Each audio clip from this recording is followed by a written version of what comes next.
Hello everyone, बहुत बहुत स्वागत है हमारी यूट्यूब चैनल एसएल स्टडी पर। दोस्तों, मध्य प्रदेश के डेली करंट अफेयर्स में आज चर्चा करने वाले हैं 6 अप्रैल 2023 के जितनी मोस्ट इंपॉर्टेंट करंट अफेयर्स बनेंगे इस वीडियो में डिस्कस करने वाले हैं। पीडीएफ के लिए हमारा टेलीग्राम ग्रुप ज्वाइन कर सकते हैं, जिसकी लिंक आपको डिस्क्रिप्शन में मिलेगी। और साथ ही दोस्तों, national and international current affairs के भी इंपॉर्टेंट क्वेश्चन देखते चलेंगे, तो वीडियो के लास्ट तक बनी रहिए। चलिए देखते हैं दोस्तों। क्वेश्चन है, हाल ही में राष्ट्रपति द्रौपदी मुर्मू जी ने मध्य प्रदेश से कितने विभूतियों को पद्मश्री पुरस्कार प्रदान किए हैं। तो दोस्तों, श्रीमती द्रौपदी मुर्मू जी ने तीनों विभूतियों को रमेश परमार जी, शांति परमार जी, मुनीश्वर चंद्र डावर जी को दोस्तों पद्मश्री पुरस्कार प्रदान किए हैं। आपको याद रखना, ऑप्शन मस्ट डी करेक्ट है।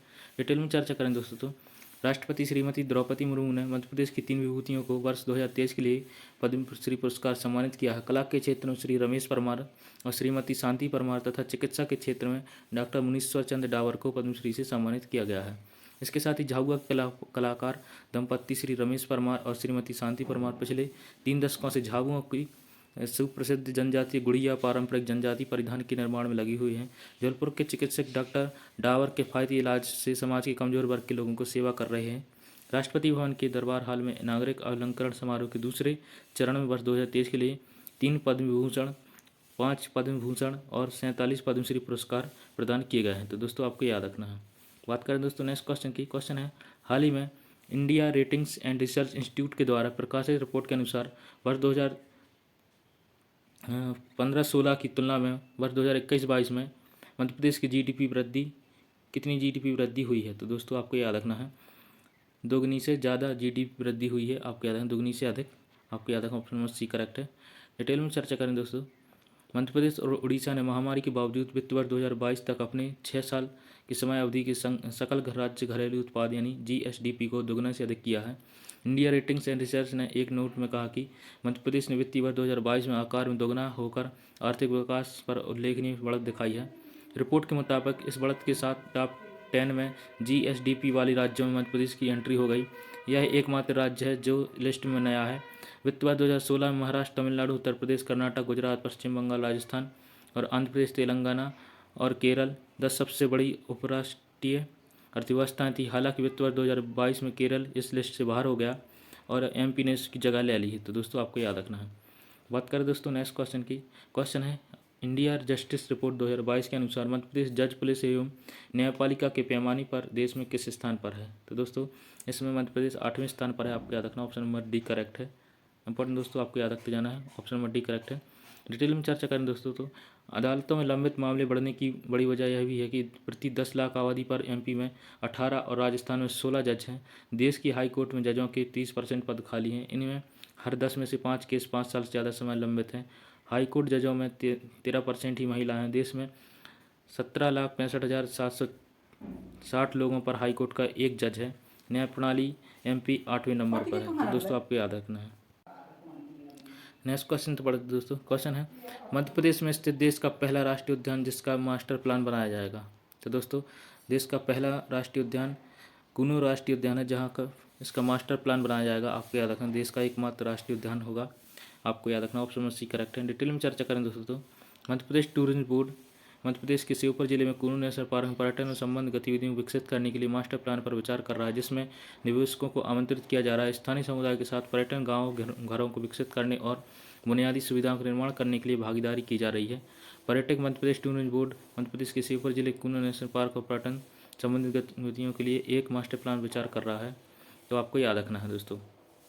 बात करें दोस्तों इंपॉर्टेंट फैक्ट की तरफ, तो बात करें कुनू नेशनल पार्क के बारे में, तो दोस्तों इसकी स्थापना 1981 में की गई थी अभ्यारण्य के रूप में, और 2018 में से राष्ट्रीय उद्यान का दर्जा दिया गया। यह श्योपुर और मुरैना जिलों में विस्तारित है। इसका क्षेत्रफल दोस्तों 748 स्क्वायर किलोमीटर है। आपको याद रखना, ऑप्शन नंबर, आपको इतने इंपॉर्टेंट फैक्ट याद रखने हैं। बात करें दोस्तों सबसे इंपॉर्टेंट पार्ट की तरफ, तो दोस्तों इंटरनेशनल नेशनल करंट अफेयर्स के महत्वपूर्ण प्रश्न जो कि आपकी SSC, banking, railway, UPSC, state PSC सभी एग्जाम के लिए वेरी मोस्ट इंपॉर्टेंट होंगे। तो वीडियो के लास्ट तक बनी रहे, हर क्वेश्चन को ध्यान से देखिए। चलिए देखते हैं दोस्तों क्वेश्चन है, किस शहर के प्रसिद्ध बनारसी पान और लंगड़ा आम को सरकार ने भौगोलिक संकेत यानी जीआई टैग मिला है। तो दोस्तों वाराणसी के बनारसी पान और लंगड़ा आम को दोस्तों जीआई टैग दिया गया है। आपको याद रखना, ऑप्शन नंबर ए करेक्ट है। डिटेल में चर्चा करें दोस्तों, तो वाराणसी के प्रसिद्ध बनारसी पान और लंगड़ा आम को सरकार ने भौगोलिक संकेत यानी जीआई टैग मिला है। बनारसी पान और बनारसी लंगड़ा आम के अलावा उत्तर प्रदेश के कुल 10 उत्पादों को जीआई टैग मिला है और उत्तर प्रदेश के इन 10 उत्पादों में से 4 वाराणसी के हैं। वाराणसी के रामनगर भाता यानी बैगन और आदम चीनी चावल को भी जीआई टैग मिला है। भौगोलिक संकेतांक जीआई टैग एक ऐसा नाम संकेत है जो कुछ उत्पादों द्वारा पर इस्तेमाल किया जाता है, एक विशिष्ट भौगोलिक स्थान या मूल के रूप में होते हैं। और 2004-05 में दार्जिलिंग चाय भारत में पहला जीआई टैग उत्पाद बना था। दोस्तों आपको याद रखना है, इंपॉर्टेंट दोस्तों। बढ़ते दोस्तों नेक्स्ट क्वेश्चन था। क्वेश्चन है, हाल ही में किस देश ने निवेश और रोजगार सृजन को प्रोत्साहित करने के लिए गोल्डन लाइसेंस पहल शुरू की है? तो दोस्तों बहरीन ने देश में निवेश और रोजगार सृजन करने की प्रोत्साहन के लिए गोल्डन लाइसेंस पहल शुरू की है। आपको याद रखना, ऑप्शन नंबर ए करेक्ट है, इंपॉर्टेंट दोस्तों। बात करें डिटेल की तरफ दोस्तों, तो बहरीन ने 4 अप्रैल 2023 को देश में निवेश और रोजगार सृजन को प्रोत्साहित करने के लिए गोल्डन लाइसेंस पहल शुरू की है। गोल्डन लाइसेंस बहरीन में बड़े पैमाने पर निवेश परियोजनाओं के साथ स्थानीय और विदेशी व्यवसायों को सुव्यवस्थित सेवा लाभ प्रदान करने के लिए डिजाइन किया गया है। यह पहले बहरीन की बढ़ती निवेश आकर्षण को दर्शाती है क्योंकि देश ने हाल ही में लगभग 10 वर्षों में अपनी उच्चतम वास्तविक जीडीपी विकास दर हासिल की है। गोल्डन लाइसेंस विभिन्न लाभ प्रदान करता है जिसमें निवेश के लिए प्राथमिकताओं से भूमि आवंटन, व्यवसाय लाइसेंसिंग और बिल्डिंग परमिटिंग अनुमोदन जैसी सरकारी सेवाओं तक सुव्यवस्थित पहुंच शामिल है।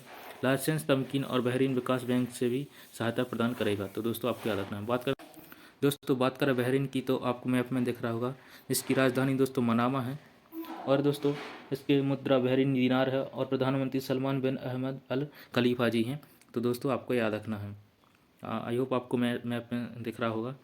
चलिए देखते हैं दोस्तों दूसरे क्वेश्चन की तरफ। क्वेश्चन है, महिला और बाल विकास मंत्रालय ने हाल ही में किस शहर में दूसरी G20 एम्पावर बैठक शुरू की है? तो दोस्तों तिरुवनंतपुरम में दोस्तों यह बैठक हुई है। आपको याद रखना, ऑप्शन नंबर बी करेक्ट है, आपको याद रखना है।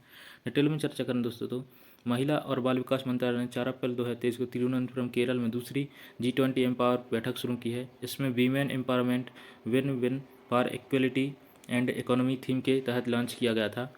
G20 एम्पावर दूसरी बैठक achieving in economic prosperity by empowering women towards 25x25 Brisbane goals पर प्रारंभिक पूर्ण सूत्र के साथ शुरू की गई थी। बैठक में विभिन्न पक्ष कार्यक्रम शामिल है जो महिलाओं की सुरक्षा, स्वास्थ्य, वेतन और बीमा संबंधित महत्वपूर्ण मुद्दों को संबोधित करते हैं। इसमें पहले G20 एम्पावर की स्थापना बैठक 11-12 फरवरी को आगरा उत्तर प्रदेश में आयोजित की गई थी। दोस्तों आपको याद रखना है। बात करें दोस्तों नेक्स्ट क्वेश्चन की। क्वेश्चन हाल ही में एक नई consumer facing application pin code launch की है जिसे डिजिटल प्लेटफॉर्म कॉमर्स ढांचे के लिए भारत के ओपन नेटवर्किंग में एकीकृत किया जाएगा। तो दोस्तों फोनपे ने यह सुविधा लॉन्च करी है। आपको याद रखना, ऑप्शन नंबर बी करेक्ट है। डिटेल में चर्चा करें दोस्तों, तो फोनपे ने 4 अप्रैल 2023 को एक नई consumer facing application pin code launch की है जिसमें भारत के open network for digital commerce ढांचे में एकीकृत किया जाएगा। Pin code grocery, food, farm, electronics, home decor और फैशन समेत 6 प्रमुख कैटेगरी लॉन्च हो रही हैं। ग्राहक श्रेणी को ब्राउज करके स्टोर खोज सकते हैं और एक ही समय में कई कार्ट रख सकते हैं। पिन कोड जो हाइपर लोकल कॉमर्स पर केंद्रित होगा, वर्तमान में केवल बेंगलुरु में लाइव है और गूगल प्ले स्टोर से ऐप स्टोर पर उपलब्ध है। फोनपे के पास पहले से ही अपने ऐप पर एक ई कॉमर्स प्लेटफॉर्म जिसे स्विच कहा जाता है जो खाद्य वितरण, किरानी दुकानदारी, यात्रा, होटल बुकिंग, खुदरा, फैशन और स्वास्थ्य सेवा सहित प्रदान करता है। तो दोस्तों आप क्या रखना है। बात करें दोस्तों फ़ोनपे के बारे में, तो दोस्तों इसका मुख्यालय दोस्तों बेंगलुरु में। आपको याद रखना, इसकी स्थापना 2015 में की गई थी और इसके संस्थापक थे दोस्तों आपको याद रखने हैं समीर निगम, राहुल चारी और बुर्गिन इंजीनियर। तो दोस्तों आपको याद रखना है। बात करें दोस्तों नेक्स्ट क्वेश्चन की। क्वेश्चन है, एशियाई विकास बैंक यानी एडीबी ने वैश्विक और घरेलू कारकों से उत्पन्न होने वाले जोखिमों का हवाला देते हुए FY24 के लिए अपने भारत के विकास पूर्वानुमान को पहले अनुमानित 7.2 से घटाकर कितना कर दिया है?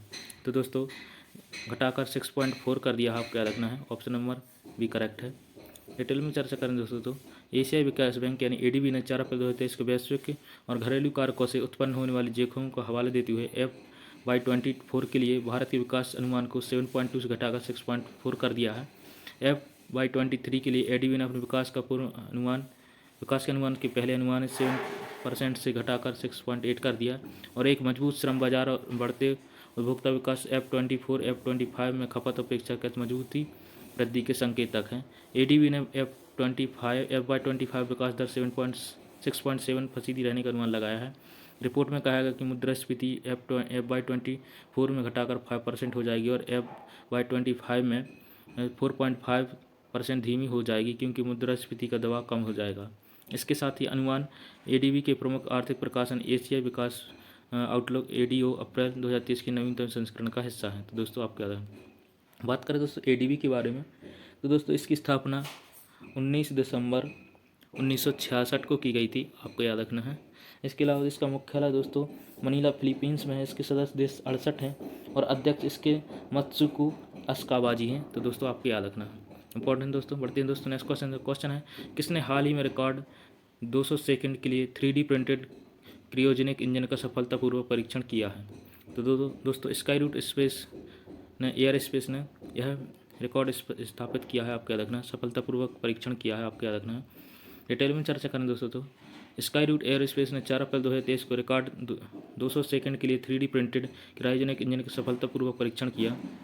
स्वदेशी रूप से विकसित मोबाइल क्रायोजेनिक इंजन परीक्षण पैड का उपयोग करते हुए नागपुर महाराष्ट्र में प्रोडन परीक्षण सुविधा में धवन द्वितीय का परीक्षण किया गया था। स्काई रूट का पहला निजी तौर पर विकसित पूर्ण क्रायोजेनिक रॉकेट इंजन धवन 1 का नवंबर 2021 सफलतापूर्वक परीक्षण किया गया था।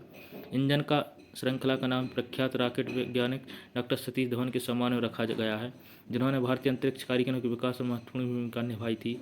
यह विकास विक्रम S के लॉन्च बाद हुआ है, जिससे नवंबर 2022 में स्काई रूट को अंतरिक्ष में रॉकेट भेजने वाली पहली भारतीय निजी कंपनी बना दिया है। तो दोस्तों आपको याद रखना है।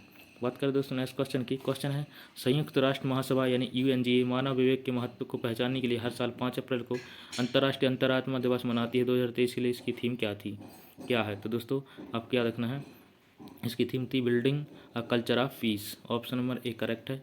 डिटेल में चर्चा करें दोस्तों, तो संयुक्त राष्ट्र महासभा मानव विवेक के महत्व को पहचानने के लिए हर साल 5 अप्रैल को अंतर्राष्ट्रीय अंतरात्मा दिवस मनाती है। यह दिन जाति, लिंग या धर्म के भेद के बिना सभी के लिए शांतिपूर्ण और मैत्रीपूर्ण संबंध, मौलिक स्वतंत्रता के निर्माण की आवश्यकता को बढ़ावा देता है और इसकी स्थापना संयुक्त राष्ट्र महासभा द्वारा 25 जुलाई 2019 को संयुक्त राष्ट्र के प्रस्ताव को अपनाने के साथ की गई थी और इसका पहला अंतर्राष्ट्रीय अंतरात्मा दिवस 5 अप्रैल 2020 को मनाया गया था। वर्ष 2023 की थीम है building a culture of peace. तो दोस्तों आपको याद रखना है। आई होप दोस्तों आज की करंट अफेयर्स का वीडियो आपको पसंद आया होगा। ऐसे इंपॉर्टेंट करंट अफेयर्स के लिए हमारे चैनल को सब्सक्राइब कर लें, वीडियो को लाइक जरूर करें दोस्तों, अपने दोस्तों से शेयर जरूर करते रहें। चलिए मिलते हैं नेक्स्ट वीडियो में ऐसे important current affairs. Thanks for watching. Vande Mataram.